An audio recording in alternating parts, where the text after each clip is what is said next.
आज से बहुत साल पहले जब रोज सब्जियां नहीं मिल पाती थी या बहुत सारे ऐसे टाइम होते थे जब एक सब्जी एक ही मौसम में मिलती थी, बाकी सीज़न में वो सब्जियां नहीं आती थी, तो एक कल्चर चलता था, वो था सब्जियों का अचार बनना। तो सब्जियों का अचार बना के रखा जाता था और वही पूरे साल चलता था और वो इतना टेस्टी होता था कि सिर्फ रोटी या सिर्फ चावल बना दें और सब्जियों के अचार से पूरा खाना कंप्लीट हो जाता था। हेलो माई करछी से कलम तक फैमिली, मैं हूँ रचना और ट्रेडिशनल रेसिपी में आज मैं आपसे शेयर कर रही हूँ सब्जियों के अचार की रेसिपी। बहुत ही आसान तरीके से बनता है, साल 2 साल ये ख़राब नहीं होता है और इतना ज़्यादा टेस्टी होता है कि अगर आपके घर में सब्ज़ी नहीं भी आई है तो भी आप सिर्फ चावल दाल बनाइए या रोटी बनाइए, आपकी थाली कंप्लीट हो जाएगी। तो रेसिपी को पूरी ज़रूर देखिएगा और बना के ज़रूर ट्राई करिएगा। मुझे यकीन है कि आपको ये रेसिपी बहुत पसंद आएगी और आपके घर वालों को इसका टेस्ट बहुत पसंद आएगा।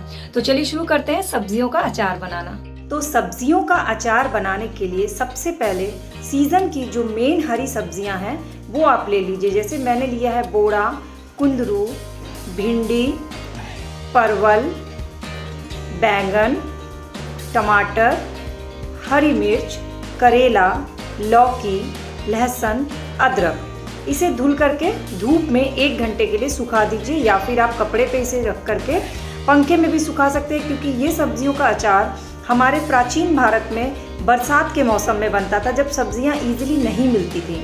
तो इसे पंखे में भी सुखा सकते हैं।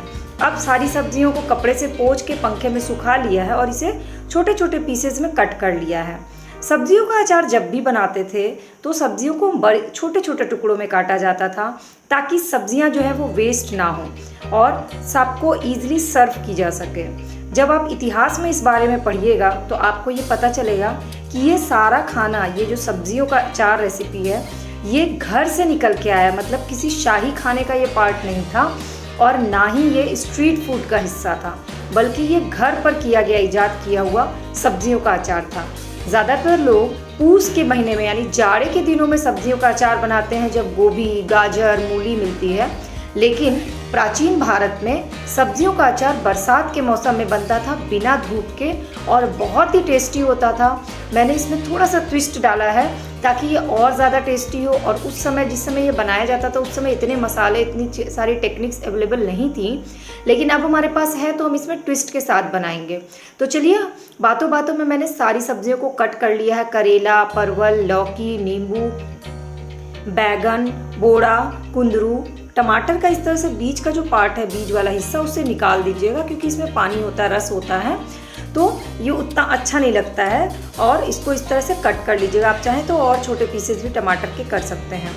यहाँ पे मैंने सारी चीज़ें 2-2 ली हैं, जैसे कि 2 करेला लिया, 2 परवल लिया, 1 बड़ा सा बैंगन लिया। उसी अकॉर्डिंग आप मात्रा देख सकते हैं, तो आप भी उसी अकॉर्डिंग मात्रा निकालेगा क्योंकि इसी से फिर मसाले डिसाइड करेंगे। तो हमने सब्जियों को काट लिया और सबसे लास्ट में मैंने इसमें काट दिया है प्याज। तो आप देख सकते हैं जिस तरह से आप सब्जियां बनाते हैं, प्याज, लहसुन, अदरक, टमाटर और हरी सब्जियां, वो सारी चीज़ें हमने इकट्ठा कर ली। तो सोचिए कि ये अचार कितना टेस्टी बनने वाला है। और इसकी सबसे खास बात क्या है पता है? कि ये आप पूरे साल खा सकते हैं, ये ख़राब नहीं होता है। मैंने लहसुन की कलियां भी छील ली और अदरक के टुकड़े भी काट लिए और सारी सब्जियों को इकट्ठा कर लिया है काट के। मसालों में सिर्फ 3 चीज़ें चाहिए हमें। ये है सौंफ, बारीक सौंफ या बड़ा वाला सौंफ 3 चम्मच, मेथी दाने 3 चम्मच और बनारसी राई, जो छोटी वाली राई होती है, वो 3 चम्मच, क्योंकि ये जो अचार है उसको खटास देती है। सौंफ एक मीठापन देता है और मेथी एक तीखापन देता है। तो तीनों का कॉम्बिनेशन जो होता है ना, ये बहुत अच्छा होता है किसी भी अचार के लिए। और पहले के समय में तो इन चीज़ों का इस्तेमाल ज़रूर होता था।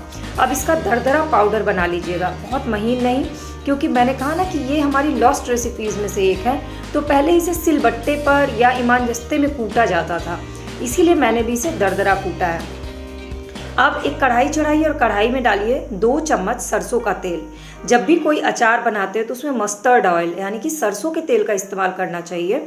और इसमें अब मैंने थोड़ा सा फ्लेवर का तड़का दे दिया है, वो है हींग का तड़का, क्योंकि बहुत सारे लोगों को अचार डाइजेस्ट नहीं होता। और मेरी कुकिंग रेसिपी के पीछे का एक लॉजिक और होता है कि हर चीज़ जो है वो टेस्ट के साथ साथ हेल्दी भी हो, जिसके कोई साइड इफ़ेक्ट आपके शरीर को ना करें। इसलिए मैं हमेशा कोशिश करती हूँ कि जो भी चीज़ें बना रही हूँ उसकी हेल्थ बेनिफिट्स भी बताऊँ और इस तरीके से बनाऊँ कि वो आपको नुकसान ना करे। तो मैंने दे दिया इसमें हींग का तड़का और अब हींग के तड़के के बाद हम इसमें डालेंगे कटी हुई सब्जियाँ। तो सब्जियों फिर से रिपीट करती हूँ। देखिए, टमाटर है, बैगन है, करेला है, लहसुन है, अदरक है, प्याज है, लौकी है, कुंदरू है, बोड़ा है और नींबू है और हरी मिर्ची है। अब इसके अलावा आपके पास और भी सब्जियां हो अवेलेबल, आप वो भी डाल सकते हैं। फिलहाल बारिश के मौसम में जितनी सब्जियां अवेलेबल थी मैंने सारी सब्जियां ले ली। अब इसको मिक्स कर दीजिए और फ्लेम को तुरंत बंद कर दीजिए। इसको पकाना नहीं है हमें फ्लेम पर, नहीं तो ये तो सब्ज़ी बन जाएगी ना। अचार कैसे बनेगा? हम यहाँ अचार बना रहे हैं तो बस तेल गर्म होने देना था।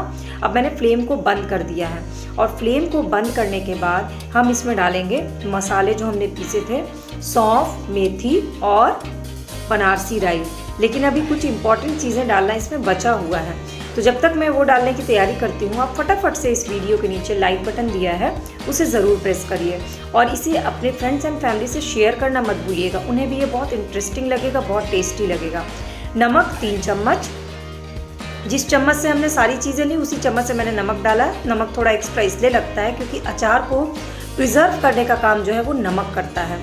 और हल्दी जो कि एंटीऑक्सीडेंट होता है और इस अचार के लिए बहुत ज़रूरी होता है, तो 1 चम्मच हल्दी पाउडर, 1 चम्मच लाल मिर्च पाउडर डालेंगे। आप इसकी जगह कश्मीरी लाल मिर्च पाउडर का भी इस्तेमाल कर सकते हैं। और ये धनिया का पाउडर छिड़क दिया है 1 चम्मच। तो धनिया, हल्दी और मिर्चा बिल्कुल कॉमन है, ये पिसे हुए सभी के पास रहते हैं, तो इसका इस्तेमाल करो। और ये तो हम सब्जियों में भी इस्तेमाल करते हैं। अब अभी तक आपने मेरी फैमिली का हिस्सा नहीं बने हैं, आप मेरी फैमिली का परमानेंट मेंबर नहीं बने हैं, तो प्लीज़ सब्सक्राइब बटन को क्लिक करके बेल आइकन को प्रेस कर लीजिए। ऊपर से ये सरसों का तेल डाला है 2 चम्मच और अब इसको अच्छे से मिक्स कर लेंगे। मिक्स करते करते मैं आपको बता दूं कि इस अचार को बिना धूप दिखाए भी ये ख़राब नहीं होता है। इसे आपको अच्छे से प्रिजर्व करके रखने के लिए आप इसमें ऊपर से सफ़ेद सिरका यानी कि वाइट विनेगर डाल सकते हैं, जो इसके खट्टास को भी बढ़ाता है। और अगर आपको बहुत ज़्यादा खट्टे अचार पसंद है तो आप इसमें अमचूर पाउडर डाल सकते हैं। लेकिन राई जो है वो नॉर्मल खट्टास देती है जिसे आप रोटी चावल के साथ खा सके इस सब्ज़ी को, इसलिए मैंने यहाँ पे सिर्फ राई का इस्तेमाल किया है। क्योंकि अगर ये सब्ज़ी का अचार एक बार घर में बन जाता है और आपको कभी घर में सब्ज़ी नहीं रहती है तो यकीन मानिए आपको सब्ज़ी बनाने की और सब्ज़ी की कमी नहीं खलेगी, क्योंकि रोटी हो या चावल दोनों के साथ ये बहुत अच्छा कॉम्बिनेशन होता है। तो अब मैंने इसको अच्छे से मिक्स कर दिया है और इसे मैं अब शिफ्ट कर दूँगी ठंडा होने पर एक जार में। और जार को जब भी बंद करिएगा तो ऊपर से टिश्यू पेपर या कोई सूखा कपड़ा लगा करके बंद करिएगा, ताकि जो अगर इसमें भाप गर्मी से जो भी बने तो वो उसको सोख ले, इसका पानी का ड्रॉप इसमें नहीं आए। अचार को सुरक्षित रखने का सबसे इम्पॉर्टेंट स्टेप यही होता है कि उसे पानी से बचाना होता है। और 2 से 3 दिन बाद ये अचार इतने बढ़िया हो जाएंगे, इवन आप पूरे साल भी इसको रखिएगा तो भी ये अचार ऐसे ही रहेंगे और बहुत टेस्टी लगते हैं। तो मेरे घर में तो ये अचार कंपलसरी बनता है। हालांकि इस अचार के बिना हमारा खाना पूरा नहीं होता है, सब्जियां बनती हैं तो भी हम ये अचार ज़रूर खाते हैं क्योंकि ये हेल्दी भी होता है। तो आपको ये रेसिपी कैसी लगी प्लीज़ कमेंट करके मुझे ज़रूर बताइएगा। मेरे फैमिली का परमानेंट मेंबर बनना हो तो सब्सक्राइब बटन को क्लिक करके बेल आइकन को प्रेस कर लीजिए और मेरे चैनल के प्लेलिस्ट को एक बार विजिट ज़रूर करिएगा। चाहे आप किसी भी एज ग्रुप के हों, आपको मेरे चैनल पर ढेर सारी यूज़फुल, इम्पॉर्टेंट और इन्फॉर्मेटिव वीडियोस मिल जाएगी जो आपके लिए बहुत ज़्यादा ज़रूरी होगी। तो प्लीज़ एक बार प्लेलिस्ट को ज़रूर विजिट करिएगा।